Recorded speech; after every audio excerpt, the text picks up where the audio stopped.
नमस्कार। जया तंत्र मंत्र केंद्र में मैं आप सबका हार्दिक स्वागत एवं अभिनंदन करता हूं। YouTube पर पहली बार आनंद रति यक्षिणी की साधना आज मैं बताऊंगा, उनका परिचय भी बताऊंगा। देखिए वीडियो अंत तक। यदि आपने हमारा चैनल अभी तक सब्सक्राइब नहीं किया है तो लाल वाली बटन दबाओ और घंटी बजा दो। कोई शुल्क एवं चार्ज नहीं कटेगा। आप हमारे वीडियो को फेसबुक पर, व्हाट्सएप पर, ट्विटर अकाउंट के माध्यम से और इंस्टाग्राम पर अधिक से अधिक शेयर करें। लाइक और कमेंट करना भी आपका धर्म है। दुनिया में जिसका कोई नहीं, मैं उसका हूँ।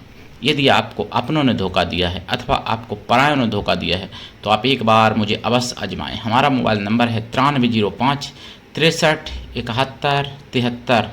हमसे बात करने का टाइम भारतीय टाइम के अनुसार दिन में दोपहर 12 बजे से 2 बजे के बीच का है। यदि आप सच्चा पवित्र निस्वार्थ दिव्य प्रेम पाना चाहते हैं अथवा सच्चा पवित्र निस्वार्थ दिव्य प्रेम देना चाहते हैं तो आपका स्थान मेरे लिए मेरे प्राणों से भी करोड़ों गुना ऊपर है। मैं राष्ट्रीय अध्यक्ष कृष्णा दल एवं महामंडलेश्वर आप सबसे निवेदन करता हूं, यदि आप मानवतावादी हैं अथवा आप सनातनी हैं तो मुझसे जरूर जुड़ें। यदि आप में योग्यता हुई तो मैं आपको पदाधिकारी भी बनाऊंगा अपने संगठन कृष्णा दल में। ये कृष्णा दल हमारा आपका सबका एक परिवार है। आप देश विदेश में विश्व के किसी भी कोने में रहते हैं, किसी भी जाति धर्म से हैं, कोई दिक्कत नहीं। आप हमारे दिए ज्ञान से भरपूर लाभ उठा सकते हैं। और हमारा नंबर भाई 9305 63 71 73। इसी नंबर पर संपर्क करें। मैंने कोई दूसरा नंबर नहीं दिया है। मेरे प्रिय भाई बहनों, पहले मैं ज़रूरी बातें बताऊंगा, चाहता हूं बता दूं, लेकिन उससे भी पहले मैं आनंद रति की परिचय बता देता हूं। देखो, आनंद रति यक्षिणी है और ये हैं कौन? ये मणिभद्र यक्ष की पत्नी है, आनंद रति यक्षिणी। इनका परिचय ऐसे है, आज से कई 100 साल पहले, लगभग 500 से ऊपर वर्ष हो गए हैं इस चीज़ को, ये घटना घटित हुई थी। उज्जैन में एक माणिक शाह नाम के सेठ हुए हैं, या यूँ कहो कि राजा हुए हैं बहुत बड़े। तो माणिक शाह, जिनको मणिभद्र बाद में बने, यक्ष बने और देव बने, इनकी पूजा जैन समाज भी करते हैं और हिंदू धर्म में लोग करते हैं। और जो माणिक शाह थे उन्हीं की पत्नी आनंद रति थी। तो पति जो गति प्राप्त करता है वही गति उसकी पत्नी भी प्राप्त करती है, यदि वो पतिव्रता है, चरित्रवान है, शुद्ध शाकाहारी है, पति के आज्ञा अनुसार चलने वाली है। तो आनंद रति के बारे में बाद में भाई मुगलिया शासन था तो नष्ट हो गई पूजा पद्धति, उतनी लोगों ने नहीं जानकारी प्राप्त कर पाई क्योंकि नष्ट कर दिया गया, बहुत इतिहास जला दिया गया, मैंने आपको बताया था। तो आनंद रति के बारे में नाम तो जानते हैं लोग, लेकिन यही नहीं मालूम है लोगों को कि ये भी एक देवी हैं आनंद रति। इनको केवल माता बहन रूप में प्राप्त कर सकते हो, सिद्ध कर सकते हो। उल्टी सीधी बातें मत सोचना। और ये सभी प्रकार के कार्य सिद्ध करती हैं। आनंद रति इनका नाम है तो आपको आनंद रति का मतलब आपको भी रति का आनंद ये प्राप्त करवा देती हैं। मतलब अगर आप विवाहित नहीं हैं तो विवाहित आपको बना देंगी, विवाह आपका करवा देंगी, चाहे आप स्त्री हैं चाहे आप पुरुष हैं। और सभी सुख सौभाग्य समृद्धि देती हैं, सब कुछ करती हैं। ये माता आनंद रति बहुत बड़ी शक्तिशाली यक्षिणी एक देवी है। जैसे कुबेर भी यक्ष हैं, लेकिन कुबेर को भी देव कहते हैं ना, तो देव के समकक्ष यक्ष होते हैं। तो ये बहुत बड़ी देवी हैं, यक्षिणी हैं माता आनंद रति। अब मैं कुछ जरूरी बातें आपको बताऊं, फिर साधना बताऊंगा, कोशिश करूंगा मंत्र भी बताऊंगा। तो देखिए, मैंने आपको बता दूं, सुना है यानी 8 सितंबर को सुदर्शन चैनल पर कि जिहादियों ने, सुअरों ने हमारे पवित्र गणेश उत्सव में गणेश जी की विसर्जन यात्रा में गणेश जी के ऊपर थूका। उन सुअरों ने, जिहादी सुअरों ने, ऐसों को मैं सुअर ही कहूंगा और मैं इंसान कदाप नहीं मान सकता। ये घटना मैंने सुदर्शन चैनल पर सुनी है। और 9 सितंबर को और 10 सितंबर को मतलब 8 सितंबर को सुनी है, 9 सितंबर को मैंने दूसरी चीज़ सुनी है। 9 सितंबर को सुना है अहिल्यानगर महाराष्ट्र में, जहाँ एक जिहादी पकड़ा गया, फलों पर मूत्र करता हुआ, फलों पर थूक लगा के और फलों को बेचता हुआ, और हिंदुओं को खिलाता था, हिंदुओं को बेचता था। फल हम लोग व्रत होता है तो बहुत श्रद्धा से फल खरीद लेते हैं, सोचते हैं फलाहार कर लेंगे। फलों पर यह जिहादी सुअर थूकता है, मूतता है, पकड़ा गया वो अलग विषय है। लेकिन अब ये प्रश्न है कि कब तक ऐसे जिहादी सुअर हम लोगों के खिलाफ, हम हिंदुओं के खिलाफ, हम हिंदुओं से ही नहीं मतलब पूरी मानवता के खिलाफ ये कार्य करते रहेंगे। हमारा चैनल सच्चाई बोलने के कारण फ्रीज किया गया है यूट्यूब द्वारा। सच्चाई बोलने के कारण ही मोनेटाइज 2 बार ख़त्म किया गया। और चैनल की देखो कितनी रीच गिरवा दी इन जिहादी सुअरों ने कि कभी 22 व्यूज होते हैं, कभी 50 होते हैं व्यूज, कभी 40 होते हैं। लेकिन कोई चिंता की बात नहीं, मैंने व्यवहार कमाने के लिए चैनल बनाया था, पैसा कमाने के लिए चैनल बनाया ही नहीं था मैंने। तो मैंने 9 सितंबर को सुनी है घटना, और मैंने 10 सितंबर को जो घटना सुनी है सुदर्शन चैनल पर जनमत में, वो भी मैं बता दूं। हालांकि मैंने जागो में भी सुना है, जागो में जो सुना है वो पहले सुन लो। जागो में सुना है नेपाल में जो आंदोलन हुआ है, हिंदू भीड़ ने राजा आओ देश बचाओ के नारे लगाए थे, उस आंदोलन को हाईटेक कर लिया गया विदेशियों ने, और अब हिंदू फिर से ठगा गया है। नेपाल में प्रधानमंत्री वहाँ बनेंगी सुशीला, मुख्य न्यायाधीश जो थी। और दूसरी बात, वहाँ पर पशुपतिनाथ मंदिर में हमला हुआ, मंदिर का गेट तोड़ने की कोशिश की। वो जिहादी रोंगिया जिहादी थे जिन्होंने बांग्लादेशी थे, लेकिन हिंदू भीड़ में घुस आए, हिंदू भीड़ को बदनाम करने की कोशिश की। हिंदू मतलब सनातनी कभी सनातन के विरोध में नहीं कदम उठाएगा। जो हथियार लूटे गए और धार्मिक स्थानों को भी क्षति पहुंचाई गई, और नकली पुलिस वाले बन करके हिंदुओं को गोली से भी मारा गया। 22 से ज़्यादा मौतें हुई हैं आंकड़े के अनुसार। और आप ये तो जानते ही हो कि जब 100 मरते हैं तो दिखाए 2 ही 4 जाते हैं। पूरे नेपाल में गोली चलाने का आदेश था, अब आप समझ लो सरकार की तरफ से, लेकिन नकली पुलिस वाले बन के हिंदुओं को मार रहे थे। बहुत और भी कई ऐसी आ रही हैं। ये तो चलो नेपाल की बात है, लेकिन सनातन की बात है, मैं इसलिए कह रहा हूँ। देखो कोई भी प्रधानमंत्री, मैं भारत की भी बात कर रहा हूँ, कोई भी प्रधानमंत्री पूरे विश्व में प्रजा को स्थायी समस्याओं का स्थायी सॉल्यूशन नहीं दे सकता। स्थायी सॉल्यूशन अगर समस्या का पाना है तो राजतंत्र ही दे सकता है। राजा अपनी प्रजा को पुत्र की तरह पालता था, मानता था, क्योंकि उसको मालूम था कि आजीवन इस प्रजा को मुझे पालना है, क्योंकि मैं ही आजीवन हूँ इस प्रजा का राजा। मेरे बाद मेरा बड़ा बेटा बनेगा, उसके बाद उसका बड़ा बेटा बनेगा, यही था ना सिस्टम। तो वो अपनी खेती कोई नहीं खराब करना चाहता, अपना घर कोई खराब नहीं करता है। जो करता होगा वो मूर्ख ही होगा, पागल होगा, वो करेगा नहीं। तो अपना घर अपनी खेती कोई खराब नहीं करता, अपनी दुकान कोई नष्ट नहीं करता, कोई आग नहीं जलाएगा। तो इसी तरीके से राजाओं के लिए वो प्रजा, पूरा उनका शहर, उनका नगर, या जो भी जितना बड़ा राज्य होता था वो होता था उनके लिए।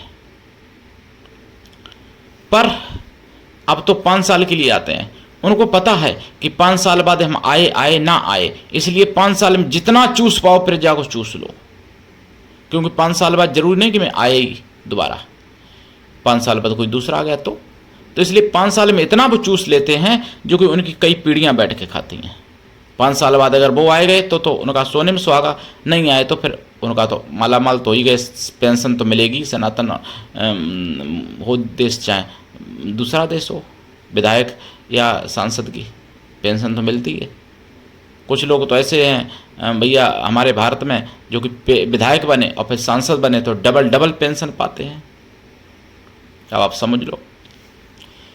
तो स्थायी देश का सुधार केवल राजतंत्र से ही हो सकता है, ये बात मैं कड़वा सच बोल रहा हूँ। लेकिन ये हमारे भारत में तो खैर होना नहीं, ऐसा होने भी नहीं देंगे ये मतलब विदेशी लोग, और हमारे देश में जो देश विरोधी लोग हैं, गद्दार लोग हैं, वो नहीं होने देंगे ऐसा। और देश में अभी किसी ने कोई आंदोलन हुआ भी नहीं है और ऐसा होने की संभावना भी नहीं लग रही है देश में। लेकिन नेपाल राजतंत्र की तरफ बढ़ रहा था, उसको हाईटेक कर लिया गया और हिंदू फिर ठगा गया। वो मौतें जो हुई, बलिदान हुआ, जो वीर गति को प्राप्त हुआ, वो बेकार चला गया हिंदुओं का नेपाल में। नेपाल हमारे भारत का ही अंग है, इसलिए मुझे पीड़ा भी है इसकी। अब मैं आपको बताऊं, देखिए ये तो मैंने बता दी, अहिल्यानगर की भी बात बता दी। अब मैं आपको बताऊं मुसलमानों की और क्या चाल। किसी एक होनहार हिंदू को ये लोग क्या करते हैं, उसके नाम से मतलब तरह तरह के षड्यंत्र हो रहे, इसलिए मैं बता रहा हूँ। मथुरा के एक विनय नाम के व्यक्ति हैं, 25 साल का बेचारा युवा है, बच्चा है, बालक है, मतलब युवा बालक ही। 25 साल का है तो वो बालक भी कह सकते, युवा भी कह सकते। अब यहाँ तो 18 साल से कम का बालक माना जाए, 18 साल के बाद युवा माना जाएगा, तो वो अलग विषय है। तो युवा ही कह लो, 25 साल का बेचारा, उसका व्यापार बहुत अच्छा चलता, सस्ते में कपड़ा देता लोगों को, गरीबों को, ताकि गरीबों की मदद हो, सहायता हो। मुसलमान कई लोग विरोध करते, उसने नहीं माना बेचारे विनय भाई ने। तो फिर क्या हुआ, उनकी फेक आईडी बनाई गई उनके नाम से, उस पर मुसलमानों ने अपने नबी या पीर पैगंबर किसी के लिए गलत कमेंट की, और फिर विनय की फ़ोटो वायरल की, वीडियो वायरल किए, और 400 लोग पहुंच गए थाने में, उसको बेचारे को जेल भिजवा दिया। उसके बाद में फिर अब विनय की फ़ोटो वायरल करके और सर तन से जुदा की धमकी दी जा रही है, सरेआम धमकी दी जा रही है। उसको व्यक्तिगत फ़ोन करके, उसको व्यक्तिगत मैसेज करके धमकी दी जा रही। ऐसा मैंने सुदर्शन चैनल पर सुना है, जनमत में सुना है, 10 सितंबर को सुना है। अब केवल और जबकि विनय पूर्ण रूप से निर्दोष है, लेकिन कन्हैयालाल जैसी घटना दोहराने की कोशिश की जा रही है मथुरा में। मैं डबल इंजन से पूछना चाहता हूं, क्या विनय के मरने का इंतजार देख रहा है वहां का प्रशासन, जो कि जो धमकी उसको बेचारे को मिल रही है, उसका उनको पर कार्रवाई नहीं हुई, उल्टा विनय को ही जेल भेज दिया दबाव में आके सरकार ने। 400-500 आदमी ने थाने घेराव कर लिया, इसलिए विनय को ही उल्टा जेल भेज दिया। और विनय को जमानत मिल गई बेचारे को, तो अब धमकी मिल रही है उसको, सैकड़ों धमकी आ चुकी हैं उसके पास। तो डबल इंजन या ट्रिपल इंजन क्या विनय को मरने का बेचारे का इंतजार कर रहा है कन्हैयालाल की तरह? तब फिर आंदोलन करेंगे, तब फिर हिंदू संगठन भी तब आंदोलन करेंगे क्या? तब मीडिया वाले ये खबर उठाएंगे। अभी विनय के लिए चुप हैं जब तक विनय जीवित है। विनय को मार देने का इंतजार कर रहे हैं क्या? ये मैं पूछ रहा हूँ, और ये आप लोगों को भी पूछना चाहिए। और उसमें अगर कोई मुझे बीजेपी का विरोधी कहता है तो कहने दो। वैसे मैं वोट तो बीजेपी के देता हूँ, दिलवाता भी हूँ, सपोर्ट भी करता हूँ, करवाता भी हूँ लोगों से, अपने प्रियजनों से। लेकिन यहाँ पे सच्चाई में पूछ रहा हूँ मेरे प्रिय भाई बहनों, सरकार से भी पूछ रहा हूँ और हिंदू संगठनों से भी पूछ रहा हूँ, क्या कन्हैयालाल जैसी घटना होने का इंतजार है? क्यों आंदोलन नहीं हो सकते? जब वो 400 की भीड़ पहुंच सकती है फेक आईडी बना के, तो विनय के सपोर्ट में सच्चाई के लिए क्या 4000 नहीं हो सकते इकट्ठे? नहीं हुए ना, हुए होते तो ऐसा नहीं होता। होना चाहिए, नहीं होगे तो आज विनय है, कल तुम्हारा बेटा होगा, कल तुम्हारा भाई होगा, कल तुम्हारा पति होगा, कल तुम्हारी पत्नी होगी, कल तुम्हारी बेटी होगी, कल तुम्हारी बहन होगी, इसी तरीके से। इसलिए हिंदुओं एकजुट हो जाओ, जाग जाओ, संभल जाओ, बच जाओगे। नहीं संभले तो बेमौत, कुत्ते से भी खराब मौत, सूअर से भी खराब मौत मारे जाओगे। सेकुलर हिंदुओं जाग जाओ, बच जाओ।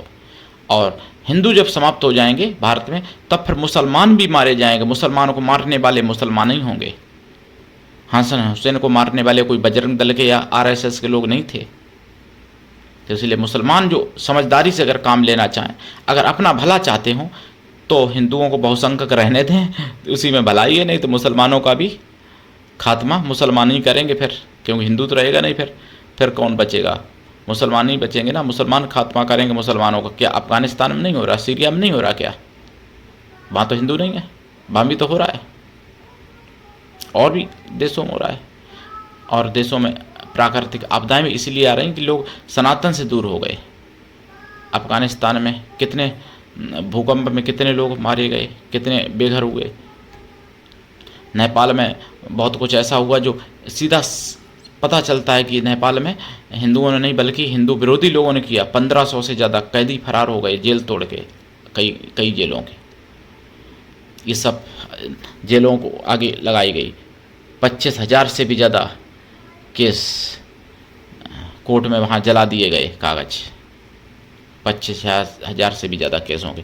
ये कोई सनातन वाले नहीं करेंगे, ये वही लोग करेंगे जिनके ज़्यादा केस हैं और वो चाहते हैं कि कोई, अब क्या होगा, कोई ठोस सबूत ही नहीं मिल पाएगा।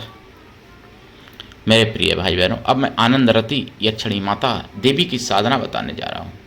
ये जैसे कोई लोग कहते हैं कि हमसे भी 2-3 दिन पहले फ़ोन किया कि बहुत लोग काल्पनिक डाल देते हैं, अपने नाम बना के डाल देते हैं, तो इसलिए मैंने आनंद रति का परिचय दिया है। ये इतिहास में बढ़ित है इनका नाम, और ये मैं तर्क के साथ कह रहा हूँ कि जो पति होता है उसकी गति जो होती है वही गति पत्नी को भी प्राप्त हो जाती है, अगर ऐसी पत्नी पतिव्रता पत्नी सुलक्षणा पत्नी होती है तो आनंद मतलब आनंद रति माता में, यानी उस समय जब वो मनुष्य शरीर में थी उनमें कोई ऐसा अवगुण नहीं था पति के जो खिलाफ हो, तो इसलिए स्वाभाविक है उनको पति वाली गति प्राप्त होना।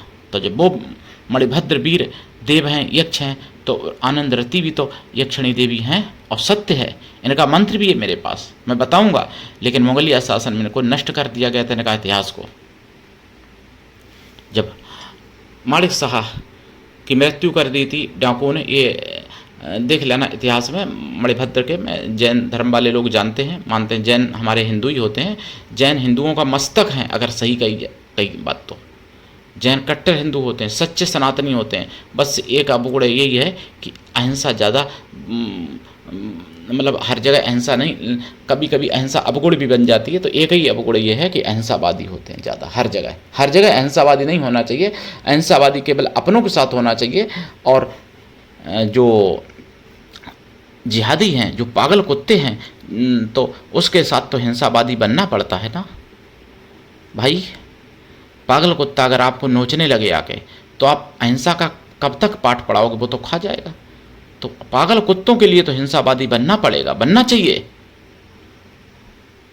हिंसावादी नहीं है, इसीलिए तो वहाँ शास्त्री नगर की मैंने घटना बताई थी दिल्ली की। अब जालना में, महाराष्ट्र में, जो महावीर को जो था झंडा, मतलब स्तंभ, उसको नष्ट करके हरा झंडा वहाँ फहरा दिया।